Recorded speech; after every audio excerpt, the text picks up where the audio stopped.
Les premiers déversements de corrigones ont eu lieu ici dans les lacs de Robertville et de Butchenbach dès 1976 et ils étaient réalisés par les associations de pêcheurs. Ces poissons étaient des poissons adultes, non identifiés, en provenance des pays de l'Est. Par la suite, vu la réglementation en évolution sur le plan sanitaire, les pêcheurs ont opté pour les larves. Aussi, en 1996, on recensait 2 espèces de corrigones suite à une pêche expérimentale. Mais faute de suivi scientifique, le relevé n'était pas des plus convaincants. Alors, en 2000, la Ligue royale de propagande des pêcheurs de l'Est suscite une recherche scientifique menée en collaboration avec la région wallonne et les universités de Liège et de Namur. Est retenue pour ces recherches scientifiques une espèce, le lavaret, l'espèce de corrigone qui a disparu du bassin de la Meuse. Je vous propose dès lors un premier regard sur cette espèce en démarrant cette première séquence sur la capture des géniteurs.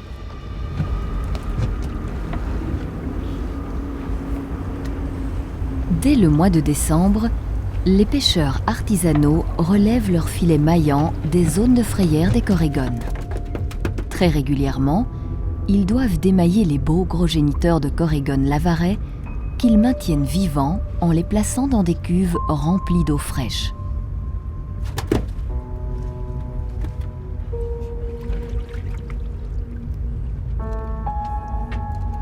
Cette pêche est autorisée par le Conseil supérieur de la pêche car les géniteurs vont servir à la reproduction et à la multiplication de l'espèce.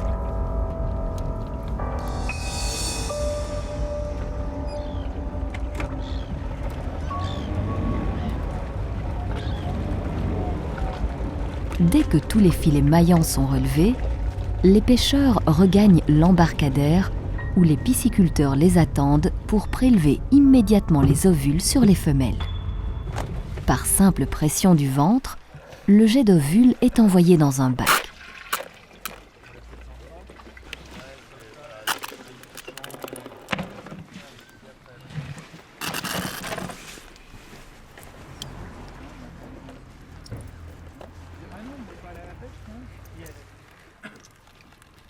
On fait de même avec plusieurs mâles dont la laitance blanche parsème la masse d'ovules récoltés.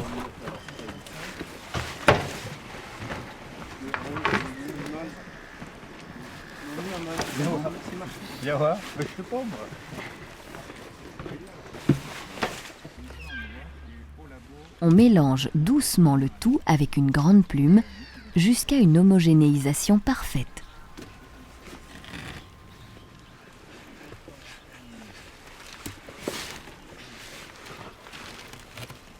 En ajoutant de l'eau, on provoque la fécondation des œufs par les spermatozoïdes. On transvase le tout dans des bidons qui sont transportés à la pisciculture domaniale de Rives. Dès l'arrivée des œufs, on les lave à grande eau pour enlever tout déchet organique comme les tissus ovariens ou le sang.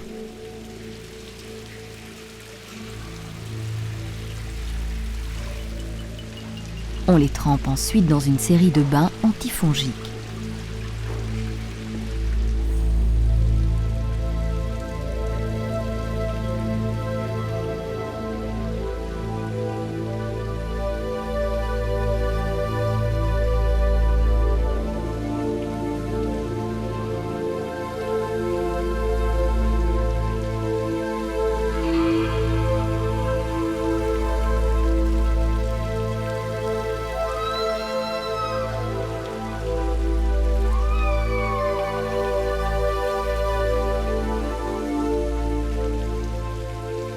Il faut maintenant mesurer le volume total d'œufs récoltés afin d'évaluer la production potentielle de larves et effectuer une mise en incubation adéquate dans les grandes bouteilles de zouk. 6 litres d'œufs sont mélangés à 10 litres d'eau.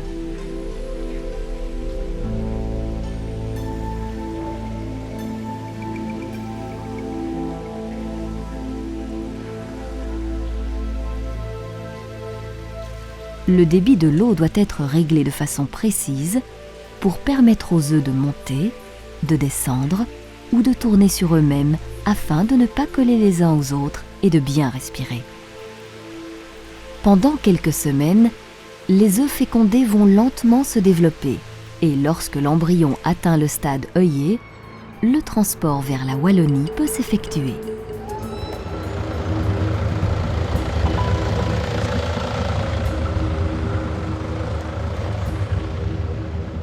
À ce stade de développement, les embryons supportent assez bien les chocs et manipulations.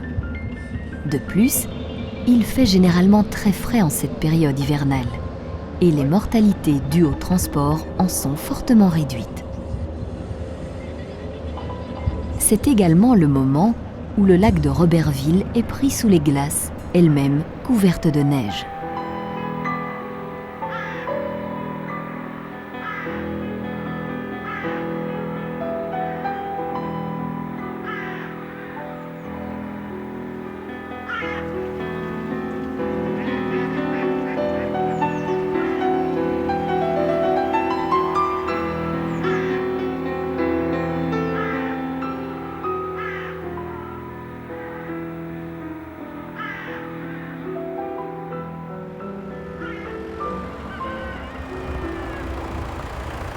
Une fois à la pisciculture du service de la pêche d'Amptine, les sacs en plastique gonflés d'oxygène contenant les œufs embryonnés sont déversés dans les bouteilles de zouk. Les œufs y sont installés à plus faible densité pour faciliter l'éclosion. On discerne très bien par transparence la grosse tête des embryons avec leurs gros yeux noirs. Chez les embryons précoces qui viennent d'éclore, on distingue nettement la longue queue qui sert à la natation et la vésicule vitelline jaune qui contient encore de bonnes réserves énergétiques.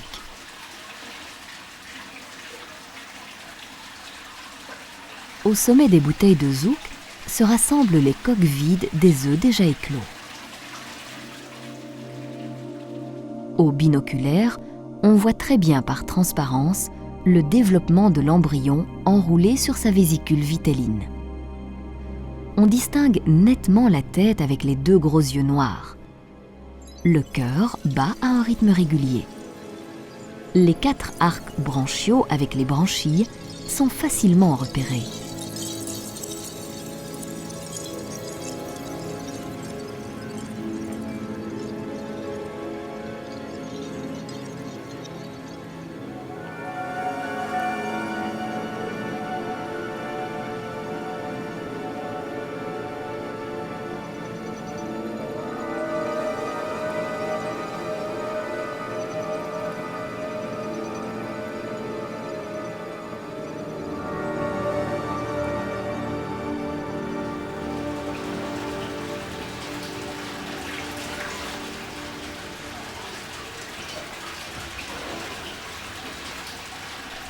Début février, tous les œufs sont éclos et les larves qui ont été emportées avec le courant d'eau dans un bac collecteur y nagent plus ou moins bien. On va dès lors les récolter, les compter et les transférer dans un bac de pré-grossissement. Il faudra bientôt les nourrir car les réserves de leur vésicule vitelline s'épuisent et leur tube digestif se prépare à être fonctionnel.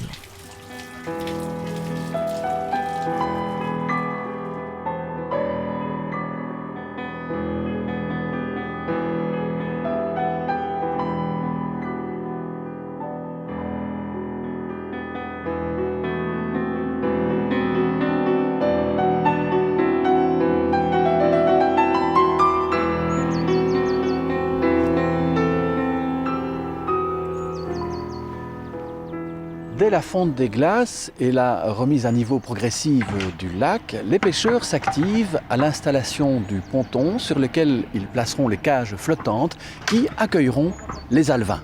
Nous les accompagnons.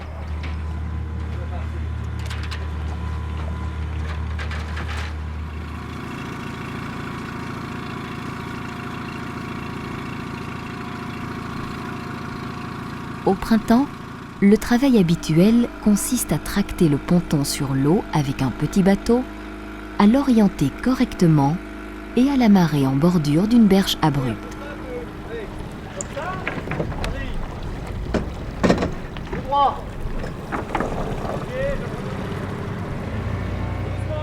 On peut dès lors mettre les cages flottantes en place grâce à un petit treuil qui facilite les manœuvres de mise à l'eau.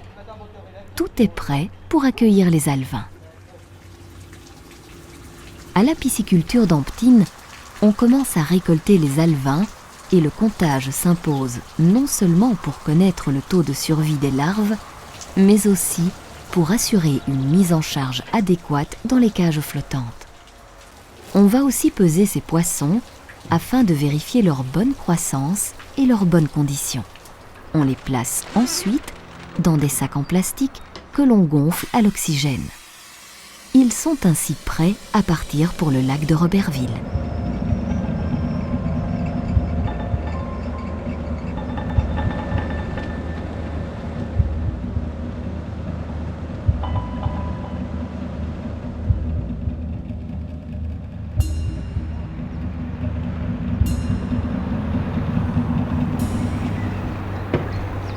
À leur arrivée, on dépose les sacs dans les cages et on attend un moment pour que les températures d'eau s'équilibrent. Les alevins sont alors libérés.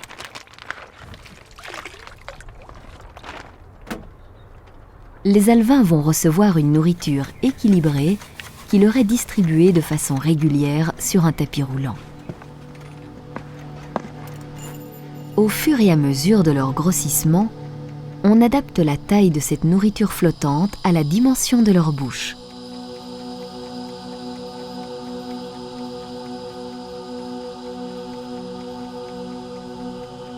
À les voir se déplacer activement, ces jeunes corégones grégaires semblent apprécier leurs conditions de vie et leur grossissement paraît assez rapide.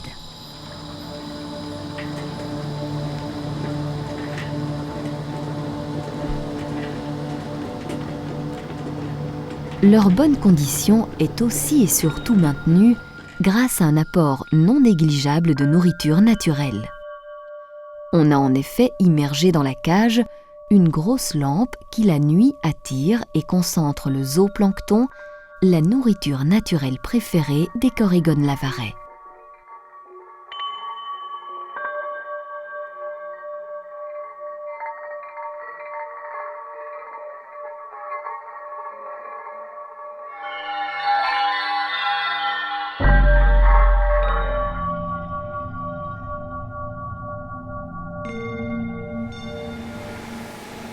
Après quelque temps, le fin filet des cages a tendance à se colmater avec les algues qui s'y fixent et s'y développent.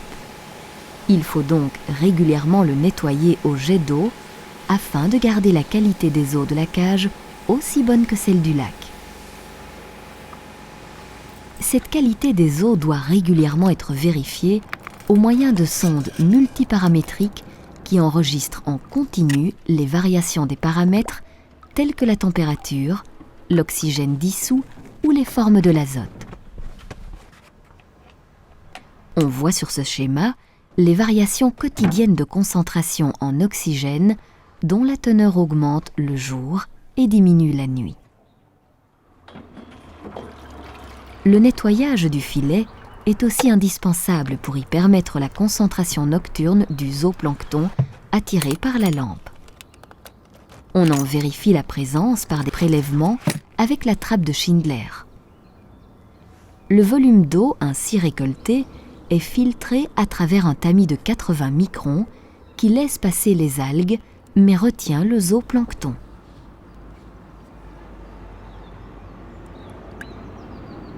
On transvase le tout dans un récipient et on y ajoute de l'alcool pour assurer la conservation de ces organismes afin de déterminer plus tard en laboratoire les différentes espèces et de les dénombrer tout en mesurant leur taille.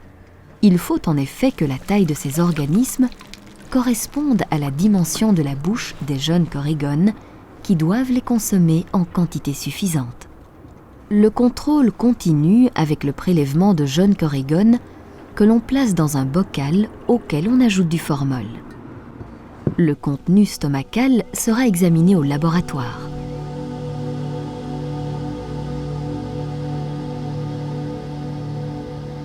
L'ouverture de l'estomac bien gonflé démontre qu'il est rempli de rotifères, de crustacés cladocères de petite taille tels que les bosmines ou de plus grande taille tels que les daphnies, ainsi que d'assez grands crustacés copépodes.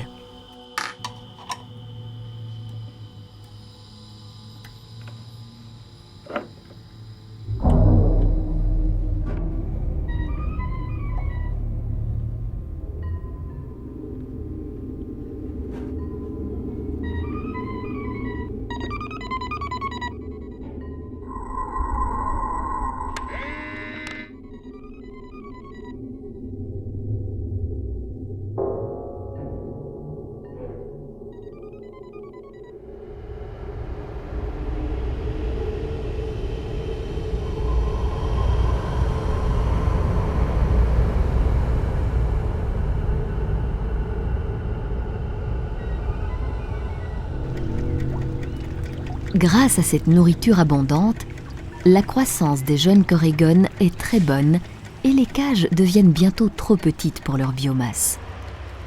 Il faut commencer à diminuer leur densité dans les cages en commençant par libérer les plus grands individus dans le lac. Après comptage, on les transporte vivants dans un seau rempli d'eau fraîche et on les libère au large.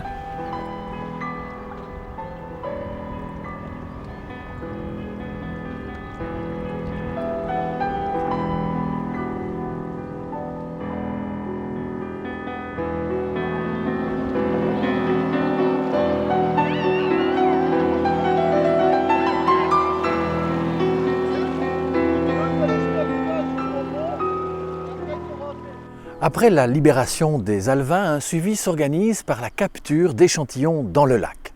On y étudie alors la bonne évolution des jeunes poissons.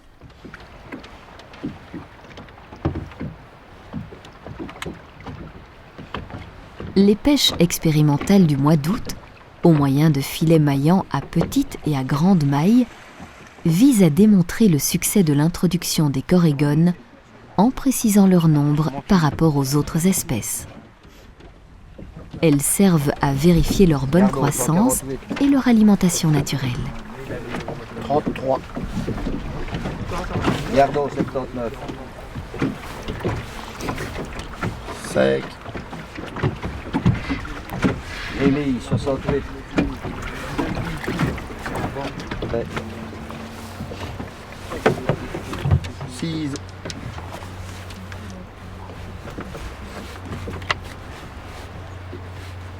Gardons 80. Sec.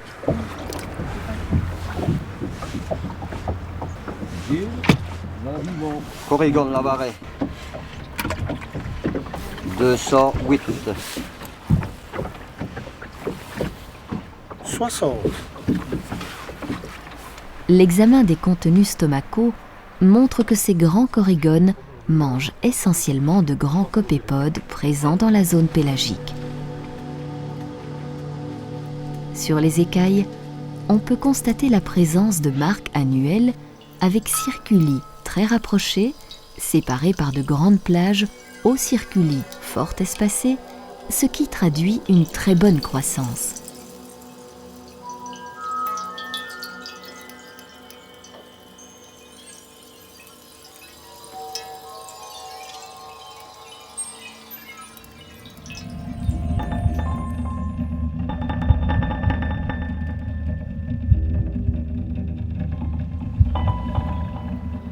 Lors de ces pêches expérimentales, on capture des corégones de grande taille dont on vérifie le développement des gonades pour une future reproduction.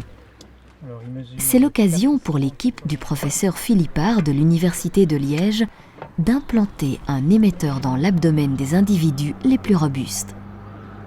Cet émetteur permet de réaliser du pistage acoustique dans l'espoir de repérer leur future frayère.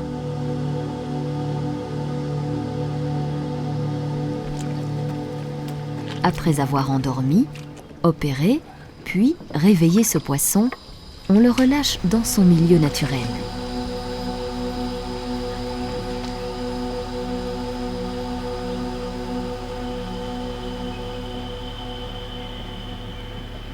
On On peut alors le suivre au moyen du détecteur acoustique et préciser à tout moment sa position et la profondeur à laquelle il se déplace.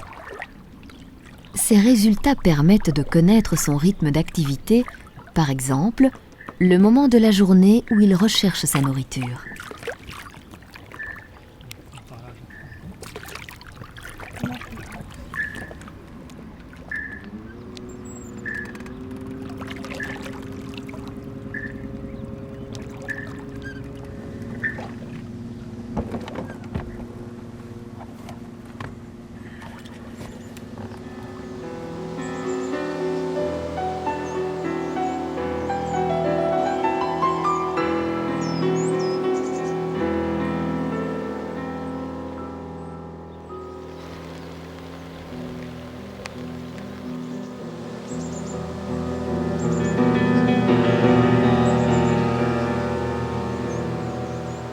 Alors que le suivi des poissons radiopistés s'organise jusqu'en fin d'année pour repérer les sites de frai, une nouvelle campagne de pêche scientifique est prévue pour l'automne.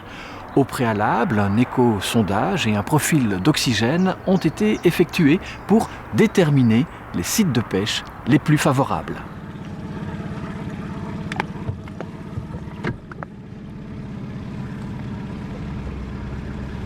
Afin de repérer la zone occupée par les jeunes corégones, on utilise des filets verticaux à petite maille de plusieurs dizaines de mètres de haut qui peuvent pêcher de la surface jusqu'au fond du lac. Pour les relever, on utilise une potence qui permet, au moyen d'une manivelle, d'enrouler ce filet au fur et à mesure de la récolte. Lors du démaillage des poissons, on note la profondeur à laquelle ils sont capturés, ce qui permet d'identifier leur zone préférée, qui correspond généralement pour les corégones à une zone de concentration de zooplancton.